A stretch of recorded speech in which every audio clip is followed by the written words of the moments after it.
What is good, everybody? Nathan Lombardo here with Lambo Media, and welcome back to another amazing episode of the Out of Gas podcast brought to you guys by League Alerts. My oh my, what a special guest we have on today for episode 3, Jonah Antonio. He has, had a very, very incredible story, a very inspiring story, nonetheless, coming from Australia, going to a JUCO, went to a small D1 as well, UNLV, as well as Wake Forest, where he balled out there recently, leading the team in three-point makes as well as percentage. So we'll get into that a little bit later. But Jonah, I want to start off by talking to you a little bit about your childhood growing up. What was it like? Give us a little background on yourself, and what is like playing basketball in Australia at the very beginning. Well, yeah, I mean, I was born and raised in Perth, Western Australia. Obviously, in Australia, AFL, Australian Football Rules, is our major sport. It's kind of people who are over here in America compared to rugby. It's a little different than rugby, but that's where I grew up. I mean, I played that on my childhood growing up, and I started playing basketball kind of late, around like 13. Oh You know what I wow. mean? Yeah, so I picked it up. I picked it up pretty late, and my dad, he didn't let me. I wanted to play both. I want to play basketball. I want to play football, but my dad didn't let me. You know what I mean? He said, you got a choice. You got to choose between basketball and AFL, and I just kind of, I fell in love with basketball. You know what I mean? Kind of started out as like a little bit of a, like a rough scrapper kind of player, like kind of like a football player playing basketball. You know what I mean? Like Uh-huh. just out there, doing whatever. But I just fell in love with the game. You know? Absolutely. So since, given the fact you mentioned that you started relatively late at the age of, 13, give or take a couple of years, you mentioned 13. Would you say you Yeah. had to work that much harder just given the fact that you started that much later? Because, you see a lot of guys in the league these days, starting when they're 6, 7 years old, but you had a little bit late start. You mentioned you played football before, and you had to pick Yeah. between the two. So would you say you had to work a little bit harder since you started relatively late? Um, I think I'm a bit behind the curve. My ball handling and stuff isn't that good. But I just I worked on my shot. You know what I mean? I was just like, okay, I want to be a shooter. So, that's just what I worked on, and I worked really hard at it. I actually had an injury when I was younger. I had a cast on, and all I did for a couple months was just form shooting. You know what I mean? So that kind of, I think, that pushed me into the role of a shooter. And then after I got my cast off and came back, that's just what I was. Right. Did I have to work harder? Um, I don't really know the answer to that. You know what I mean? I try to work as hard as I can. I mean, to get to where I got, to get to the ACC, I had to work my ass off. You know what I mean? I came to America, and I guess we'll talk about it as we go along. But I came to America with nothing. You know what I mean? So I didn't know anyone in America. Didn't know any college basketball. Didn't know any coaches. Didn't know. I mean, I didn't know jack all. So yeah, I had to work really hard to get to that point. But work, I don't know, to catch up. And I don't know. I worked really hard at shooting. That's what I Right. can say. Yeah. Absolutely. You mentioned the shooting side of things. I want to talk a little bit about that before we get into your journey and how you originally got exposed to the America scenery as far as basketball goes, but your shot. We're seeing it all over Mm. Instagram. You're known as, having one of the quickest releases in all of NCAA basketball. I'm sure you get Yeah. asked about this all of the time. Was that something Was the quick release something that you'd always had, or was it something that you implemented in your game relatively recently after you realized the importance behind it? It's funny that you say that because I get a ton of DMs, asking me how do I get my shot like that? How do I get it? How can I shoot faster? Like I mean, like probably like over 400 DMs just asking me that question. And honestly, I never really worked on it. The quick release. It was just It was natural. it's kind of like a feel within the Right. game. You know what I mean? I could go in the gym and do that, but when I go in the gym, I work on my, just my form. You know what I mean? I shoot, a proper shot. But Mhm. in the game, and even sometimes within workouts, if we're getting into the flow or whatever, or there's some defense, I can just flick it. And I don't really know. I don't really know how. Honestly, I don't know how it came. Maybe it was from watching Steph and those guys. Maybe Clay a little bit. Like I do a drill, which I guess helps where it's I don't know if Clay does it, but I tried to. I think I stole it from him, where it's like you shoot threes, but you literally there's no dip. So you have a rebounder, a passer, and you catch it right here, and just like that. Okay. There's no dip. There's no you barely jump. So it's just that helps. You know what I mean? So when you're in a game, you catch the ball, you get off. You can get off quick. Right. But it was the video that went around. I actually made it myself. I went on Synergy. I clipped up my fastest shots that I remembered, and I sent it to a bunch of pages because as social media is new wave. You know what I mean? Right. It's a good out there and can lead to a number of things. So it blew up. I mean, everyone.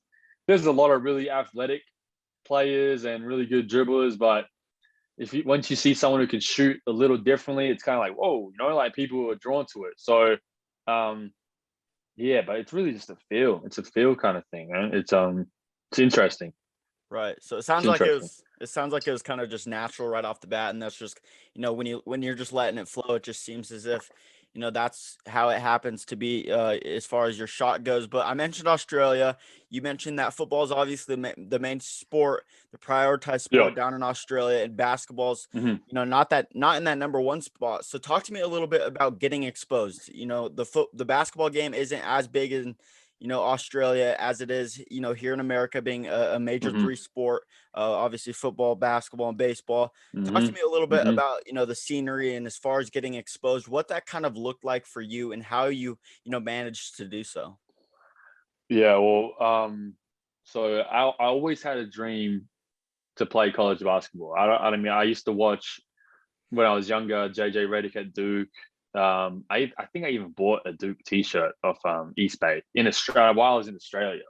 And I knew a kid. He had kind of like a handler, you know what I mean, or something. Some guy who was helping him, and he went to the States and played prep school basketball. Okay. So I asked him, how'd you do it, et cetera, et cetera. And my opportunities in Australia were, I didn't come, I'm not really from a wealthy family, so I didn't have, you know, stuff. But and my academics, and I wasn't doing too good as an individual. Hmm. But I loved basketball. I knew I wanted to play it, and he connected me with the guy, and uh, got me a prep school. But it was like a okay. So I'll tell you. I went. My dad had to borrow some money, to get me a flight and to pay for the school and to pay the handler, right? Hmm. So I fly over. First time I leave the country, I fly over to Wichita, Kansas, and I get to a prep school. But first of all, I get to the airport. I don't get picked up for like 8 hours. So I'm over there. I'm sitting there. I'm like, what's going on? This is new country. Blah Hmm. blah blah. Some random guy picks me up. He's like, "Are you supposed to come with me?" I'm like, "I've never met you before, mate. I don't know what I don't know what's going Yeah. on here." And he's like, "Yeah, And I get to the prep school. Eventually, it's not even really a school. There's no gym. There's no, it's like it was the smallest school I've ever seen in my life. Maybe like one tiny building, and I was like, "What did I get myself into?" You know what I mean? It was like kind of like I want to say it was a scam. You know what Right. I mean? It basically was. They were trying to take advantage of kids. And luckily I got the opportunity to go to Sunrise Christian Academy. It was just down the road. They said, come in, let's see, have a little tryout, and we'll see if we'll take you. And they're a national prep school powerhouse. I mean, they finished second at Geico this past year. Yeah. So really, really, really good prep school, right? Somewhere it was my dream to go to somewhere like that. And um, I mean, by the grace of God, they said, we'll take you. And then wind up there. I'm on the Nike Elite high school team right away. Then I get cut, put on the select JV team. Hmm. Um, have no offers. My junior year, I have nothing. And then, my senior year, I'm like, oh, should I come back? Come back. The first 10 games, I'm on the JV team again, but I'm just killing. I mean, I had a growth spurt. Things were going my way. And then I got a call up to the elite team. Shout out to Coach Luke Barnwell for that. But that was kind of like my opportunity. But in 2016 NCAA changed some rules, and I can't say exactly what it was because I don't know off my head, but they changed something and it affected me really badly. So I was a major red flag academically. Right. So I had zero recruitment, no JUCO, no D3, no NAIA. I had nothing, literally nothing. And I was like, you know, what do I do? You know what I mean? And then I'm literally at the airport in Dallas, and I'm about to go home, and I get a call from Jamie and Christian. He's the head coach at George Washington now, but he was at Mount St. Mary's, a very low D1 in the NEC, and he was like, "Man, we'll take you." Didn't visit, didn't anything, just took the opportunity. But I mean, bro, the chances of that happening, just I'm just some skinny little kid from Australia, don't know anyone in the States, and I end up getting a D1 opportunity. So I don't, it's probably one in a million, man. Like it was just, it's hard to really fathom it. But yeah, that and then from there, get to Mount St. Mary's. Obviously, the academic stuff caught up with me. I was ineligible, couldn't play. So I'm upset. Play the next year. I make like 93s as a redshirt freshman. Average like 11-ish points. I'm like, okay, I want to go to a higher level because I feel like I can. Right. Transfer. I have like maybe like 10, 11 offers from schools like Vermont, South Dakota State. Good mid majors. Mm-hmm. But I, obviously me being who I was, I wanted more and more and more. So I was like, oh, you know what, I'm gonna take a chance on myself and see what JUCO is talking about. You know what I mean? And Florida said to me, if I go to South Plains Junior College, is one that probably the best junior college in junior college basketball. If you go there, we'll offer you. Right. So I was like, okay, cool. A high major offer, I'll go there. There's no question. Uh-huh. Go to JUCO, and then JUCO is a whole nother monster itself. You know what I mean? Like, great experience, but JUCO is JUCO. It's if you love basketball and you really want to get to the next level, then you can deal with it. Yeah. But the food was really bad. You should have seen our cafeteria. We were in the middle of nowhere. It was called Levelland, Texas. Yeah, man, it was a grind, but I loved it. We had had a legendary coach. It was just simple. It was just basketball. You know what I mean? There was no politics. There was no nothing. You knew at the end of the year you were leaving. There wasn't no hard feelings or this guy's transferring or whatever. It was I loved it, man. It's a grind, but and people give a bad knock to JUCO. Yeah, it's not the flashiest. Yeah, it's not great, but it's an opportunity to get where you need to go. You know what I mean? So if you take care of your business, you'll get more opportunities. And then boom, I'm a ranked JUCO player. We make it to the Final Four at Hutch and the NJCA tournament, and I have a Final 3 of UNLV, SMU, and Seton Hall. So I achieved the goal of getting a high major school or a really good mid major. And then go to UNLV. Another school, another journey. UNLV was amazing. Vegas, Vegas is Vegas. I don't know if you've ever been there before, but yeah. Vegas is great. Nice. Yeah. And yeah, really nice. Top, great facilities. I mean, probably the best mid-major facilities in the country, I have to say. Like Thomas Mack Arena is insane. It was everything I ever wanted. You know what I mean? And dreamed of. Got, things were really good. Got injured. Things went bad. That's sports. You know what I mean? I tore the ligaments in my thumb, the same injury I had when I had a cast on when I was younger. So tough year. Decide, at the end of the year, I'm like, okay, do I want to transfer or do I want to go back home and play professional basketball? I was advised to transfer. So I go through that process all over again, which is a complete pain in the ass. Really hated it, but did it. Chose Wake Forest, and that was all she wrote. Absolutely. And coming out of JUCO, developing there, how key was that JUCO move for you as far as the development standpoint goes? And then after that, being a ranked JUCO player, out of the 20 offers, give or take a few, out of those 20 offers, why was UNLV, the right fit for you? Yeah,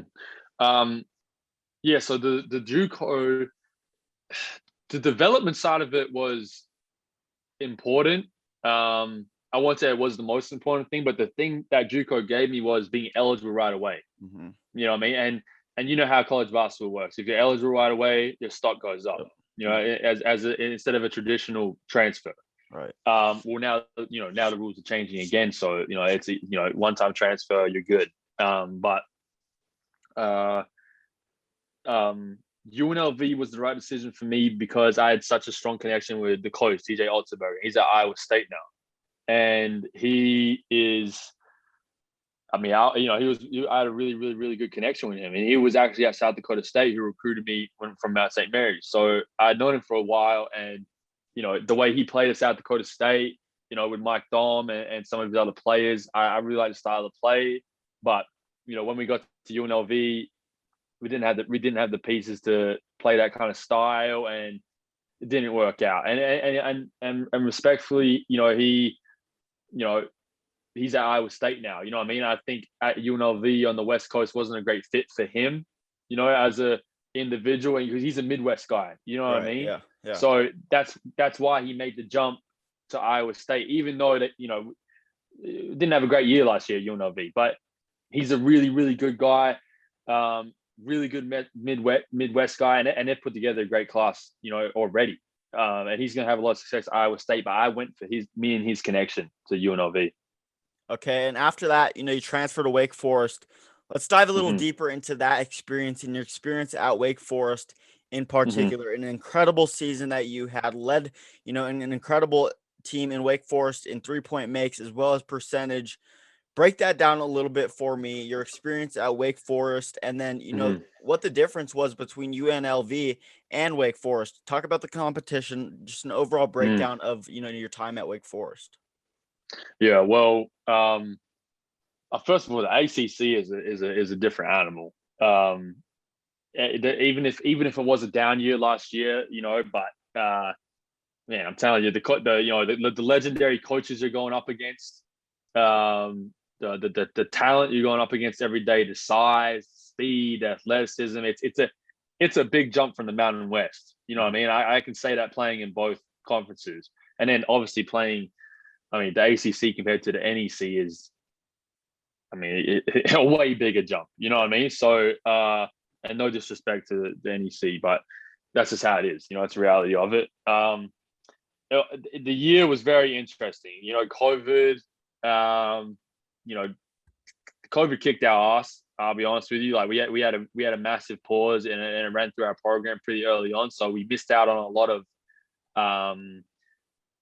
mid-major, pay games. You can pay a mid-major to come play you. We missed out on a lot of those. I played 19 minutes a game, not as much as I wanted to, but I had great percentages.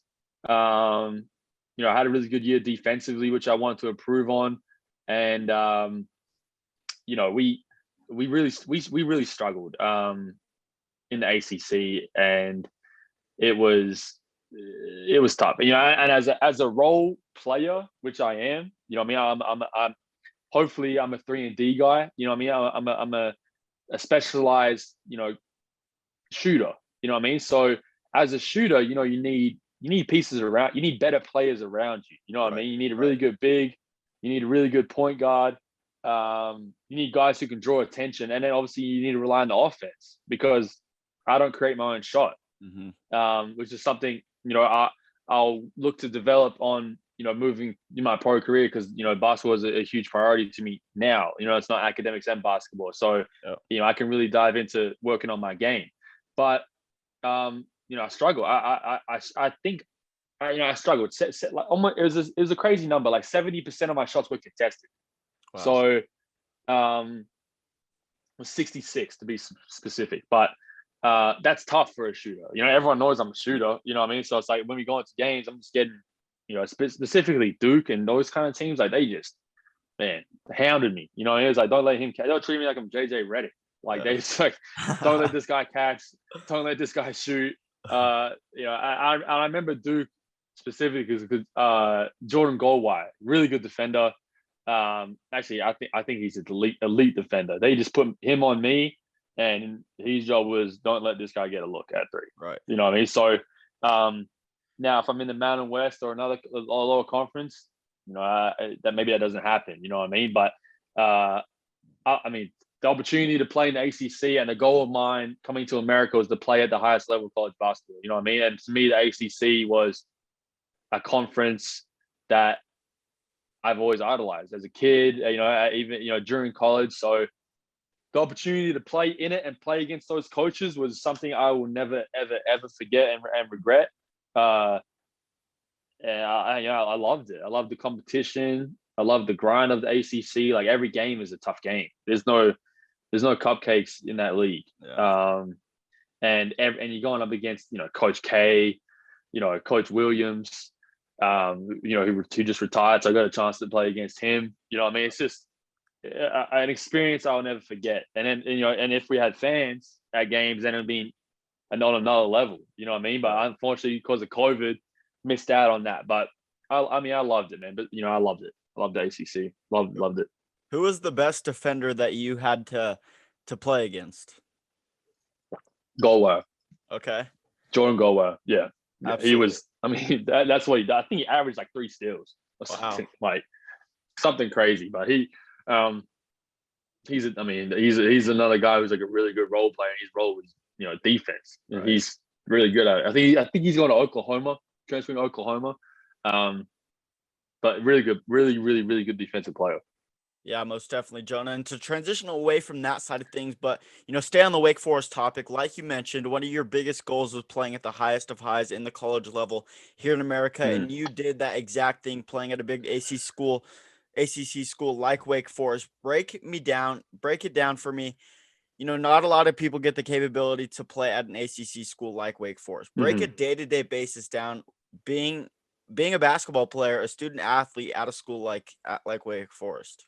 Well, I mean, college basketball, it's a grind. You know what I mean? And Wake Forest is a very, very, very good academic school.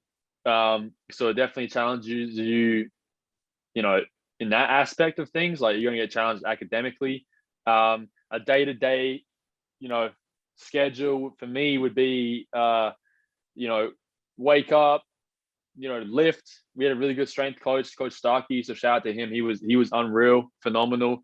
Lift, practice, and then for me as a grad student, I had class at night. So, but this year with COVID, everything was different, man. It wasn't really much social interaction. Right. There wasn't much going on. So it was like we're in and out. Social distance, wear your mask, in and out. Get your recovery is a huge thing as well. They had really, really good. State of the art recovery and really, really good trainer. So with COVID, man, everything was so strange and different from any other college basketball season I've ever had. But it was literally get in, do our work, go home, do online class. That was it. Right. That was it. But it was a grind. I bet. And props to you for getting through that and pushing what some would say from the lowest of lows. Being born in a state like Australia, in a country like Australia, and transferring over to America, playing at a small D1, playing at a JUCO, playing at UNLV, and then transferring over to a big ACC school like Wake Forest. That is not an easy transition to make as a basketball player, and you adjusted very, very well. So props to you for that, Jonah. And I want to wrap it up by talking to you a little bit about your next step. You mentioned how you're prioritizing basketball now. What's your next step? What are you looking to do within these next 1 to 2 years? Well, I ended the NBA draft. Signed with an agent who, I feel really comfortable with them. Sig Sports, my agent, Sammy. Go through the pre-draft stuff and see what happens. Hopefully, I get an opportunity again to get a workout or whatever, and then it's up to me to take advantage of that. I think, if I do get a workout opportunity, I have a specialized skill in shooting, you know what I mean? And it's valued very highly in basketball now. And so because the game has changed, you know what I mean? Right. Thanks to Steph and the Warriors and what they did. 3-point shooting had become a premium. But see that process out. And then, the stuff in Australia, the NBL, which is a growing league with LaMelo Ball just recently Yep. played as a next star program, that will always be there for me as a local Australian. You know what I mean? So I'll look at opportunities within that, and then look at Europe, even. So next process, I'm not too sure, and I can't say what's going to happen, but it's like anything can happen. You know what I mean? It's just a matter of being prepared for the opportunities that are going to come my way. So, Right. And it sounds as yeah. if, basketball is going to be the next step no matter what, as far as, professionally goes. So, going from this point on, you mentioned, you're very developed as far as, shooting. Your shooting aspect of your game Mm, is definitely the best piece of your game as far as the skill set side of things go. But what would you say you want to work on the most going forward? that's a great question, man. Honestly, I think it depends on where I end up playing. You know what I mean? If I play, let's say I do play in the NBA or the G League, right? The spacing is it's really spaced out.